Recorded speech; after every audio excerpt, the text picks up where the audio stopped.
سر کیا الیکشنز کروانے کے لیے بھی پارلیمنٹ کی اجازت چاہیے ہوتی ہے اس طرح سے پیسوں کے لیے؟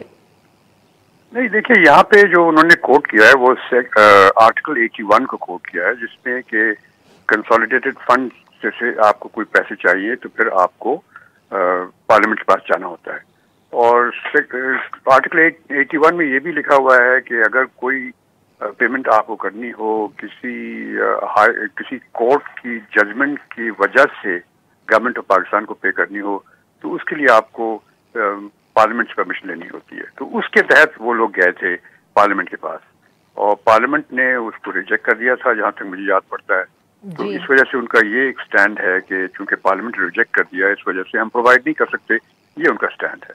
لیکن یہ ایک نارمل طریقہ ہے کہ الیکشنز تو ہوتے ہی رہتے ہیں ملک کے اندر، ہر روز ہوتے رہے، ہر دوسرے دن الیکشن ہوتے رہتے ہیں. تو یہ کہنا کہ وہ پارلیمنٹ نے ریجیکٹ کر دیا اس وجہ سے ہم پیمنٹ نہیں کر سکتے، میرے خیال میں یہ تو اتنا کوئی فورسفل آرگومنٹ نہیں ہے. بہرحال یہ ہے آرٹیکل 81 میں جو میں نے آپ کو بتا دیا.